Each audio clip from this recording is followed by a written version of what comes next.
Totoo talaga to. Kasi, yung first scene namin sa Lolong, yung location kasi namin sa gubat talaga. Hindi siya yung pinupuntahan dun sa, yung tourist sa Quezon. sa Quezon. Oo, sa Chao.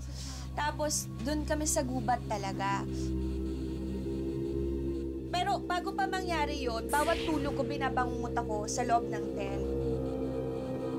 Tapos parang yung bandang gabi na, yung ano ko, yung taping chair, yung taping bed ko, basang-basa ng tubig talaga. As in yung tipong igaganon mo siya. Oh my God! Ano no, parang... Oh my God! Ano no, parang... Sasalukin. Wala bang tulo sa taas?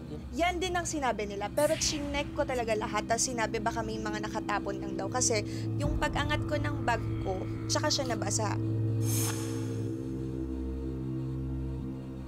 Yung next na ano, nag-ML ako.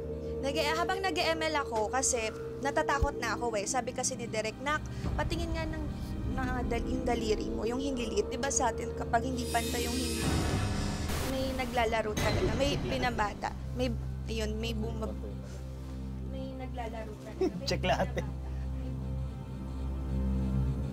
So pag-check ni Direk Romel, hindi pantay, super haba nung isa kong daliri. Tapos sabi ko, nagparinig ako, at wala lang, sabi ko, eto talaga, kapag nabasa, may nabasa pa ulit ako, ganyan. Pag nabasa ulit ako, maniniwala na ako sa'yo. Ano mo kinausap? Kanya yung mali ko. So, syempre, pag hihiga ka sa kama mo, di ba, makikita mo naman kung may dumi or may basa.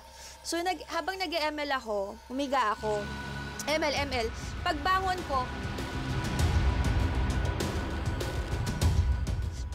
ko, may tumutulo dito sa may siko ko. Pagtingin ko, basa siya. Ano ka dun, ah? So ngayon, si Ate Rock, si Rochelle, may tito siya na healer. So tinawas niya ako din. Tapos dun sa tawas, nakita na may elemento na black, na mabuhok, na galit sa akin. Kasi nabulabog ko daw siya.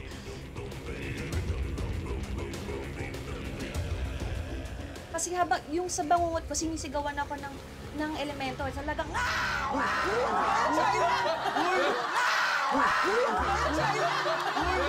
seryoso, first time. Unexpected rin yun. Nakita ko na paano. Yung mukha nung entity talaga. Sa mukha mo? Oo, galit na galit siya. Itsura niya? Itim siya, mabuhok. Parang, basta galit na galit siya, sinisigawan niya lang ako.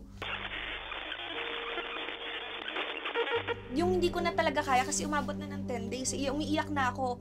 Pagkagising ko araw-araw. Talagang umiiyak ako. Sabi ko, hindi ako makatulog talaga kasi ginaganon bawat tulog ko. Ngayon, pagkagising ko, sa gitna niyang bintana, sa baba, nandun yung maleta ko. Pagtingin ko, basang-basa yung maleta ko.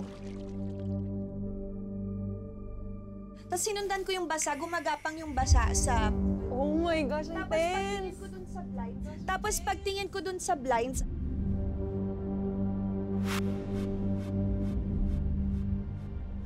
may figure. Ang intense naman! May figure na bilog. Bilog siya, na may tenga. May ganito, shoulders. Tapos may katawan talaga. Tapos tinignan ko mabuti. May picture ako nun eh. Nakakabahan ako na pinipili sa akin. Natulog si Ara dun sa dati kong room. Pati siya nagising ng 3 AM. May something talaga. May something.